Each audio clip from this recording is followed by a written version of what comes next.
last week and did a run-through on this, and he shredded me. So I just want to warn you in advance that I may need to resort to physical violence. So, Chuck Norris! if you don't like blood, now's a good time to check your email. One of the things you don't know about me, Chuck, is that I studied judo as a youth. So bring it. Oh! We're gonna frame a couple discussions. Don't take it, with Chuck. some images of architecture, but because we're academics, we just couldn't help ourselves, and John's gonna read some quotes. Oh, boo!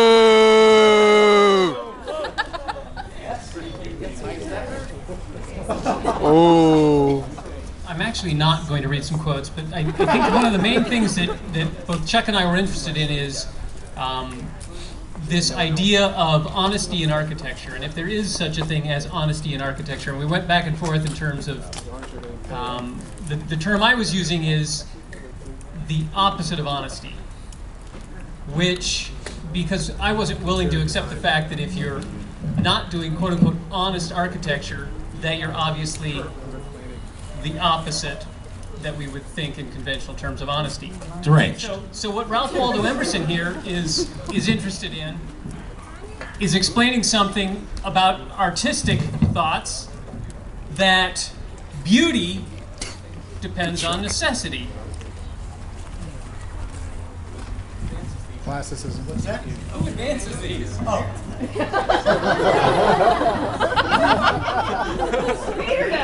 Next. And here's John Ruskin, who ideally we've all studied a little bit of John Ruskin, and I think for the first time we significantly get the idea of truth in architecture. And the further that it's all about utility, we're willing to put up with impoverished architecture because it couldn't be any better anyhow. We're willing to put up with something that is, let's say, functional, but it's unacceptable to be dishonest. Liar. I'm going to read this because it's my favorite quote of all time. He who goes to the Ninth Symphony. Ooh, I can't. Move it away. No, move from the speaker. There you go. Oh. All right, we're not going to read this other than say that the person who runs around in the velvet suit is no artist but a buffoon and merely a decorator. I like that. Go on. Decorators. Y'all know this building, the Hall of the Machines. One of my favorite buildings of all time. Simple, straightforward, perfect, well engineered. Next. It has curves.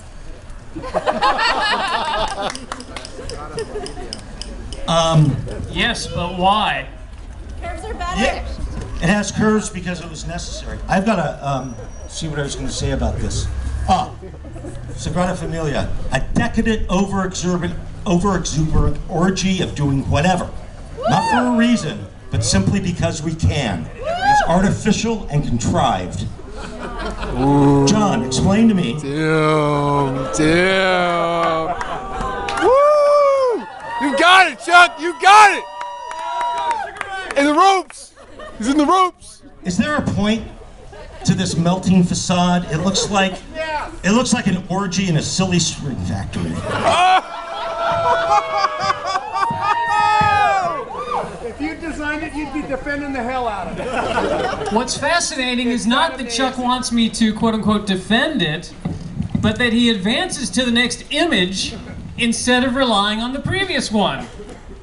So, he also chooses to, despite my attempts, only show the interior of the Galerie des Machines. Yeah. Next. That's it? Actually, go back. Again. Further, despite the fact that I asked him explicitly to keep both versions of this image, he has chosen to remove my version of this image. He cheated. Oh. Because he knew he was on zero foundation. And in fact, the purpose of this composition is quite explicit. It, however, does not... He had a bunch of red circles on the screen on his slide, and I didn't understand it. I thought it would confuse you, so I took it off. Oh! Boom, boom! Boom, boom! He has very low expectations of you guys. I don't like red circles. So, you would have liked mine. Next. Hold on, let's go back. He was circling this, and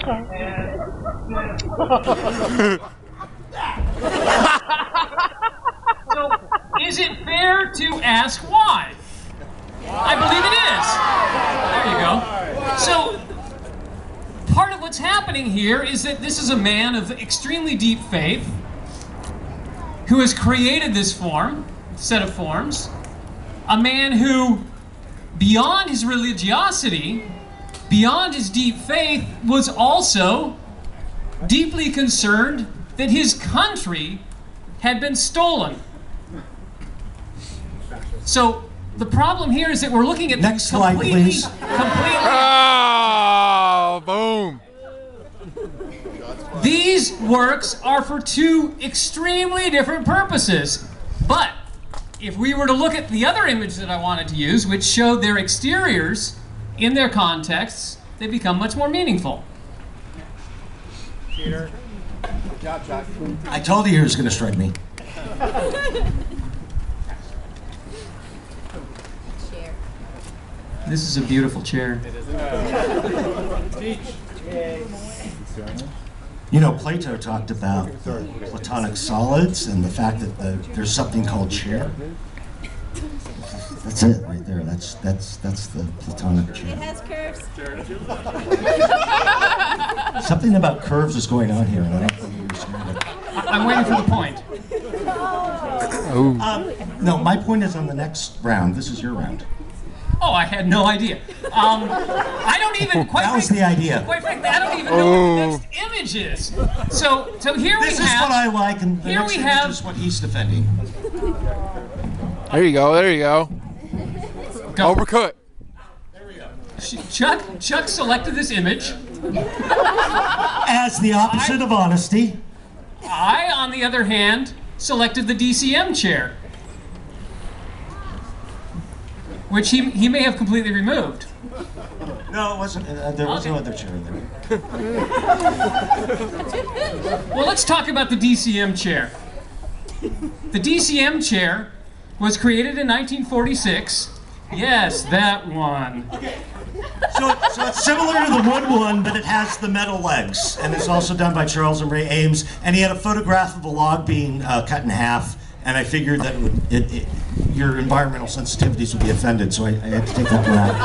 Boom! Well, what I would have told this fine audience, this gathering of highly intelligent and beautiful persons, was that the DCM chair was in fact intended to do something beyond merely be a highly refined use of, let's say, quote-unquote modern materials in a very sophisticated way. I would also have told them that an amazingly talented woman who gets far too little attention in design circles and from the public generally, Ray Eames, had worked laboriously on the design in order to create something that had a feeling of lightness. But was it honest? And in fact, the design is elegant, beautiful, and concealing of one of its most important features, and that is how the wood joins the steel. Next. Chuck's toaster. It's my toaster. I love my toaster. Yeah. Nothing extraneous, just everything you need. Done. But why does it have Curves. a highly controlled surface to conceal its workings? Seems dishonest. Well, you don't want to get dust on it. Besides, it'd be kind of ugly. Don't I know it? Can you go to the next slide? And by the way, curves, come on. Yes.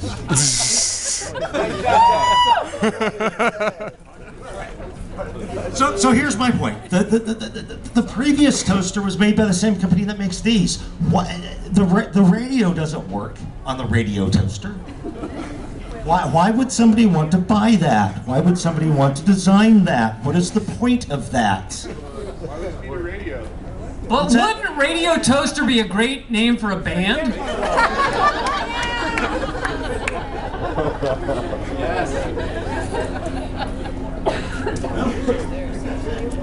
So John, is a literal metaphor honest? Ooh, it's all right. It's all right. Oh, don't take it. Don't take it. Yes.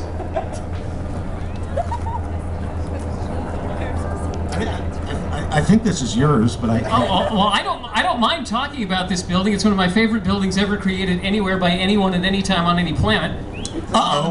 And wait. We got a problem here. We agree. No, because Chuck took out the images I wanted to show of it.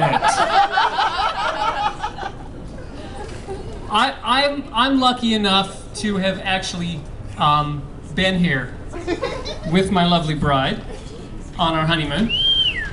The first 2 times I was in Spain, I didn't have the opportunity to drive to the Estrenadura, but when I had the shot, I damn well took it, and I recommend you do it as well. The shot I wanted to show, although I love this, is the exterior, showing how complex this amazing building is in its context, in a very rich, historic, yet contemporary context. And I know that Chuck is also a fan of Moneo. We both are. And we read things different ways. You're cheating. You're supposed to take the extreme opposite and say that this building's horrible. He knows I was not going to do that, though. Punch him! I will. What in the hell is somebody doing building with bricks in the 21st century? Give me a break.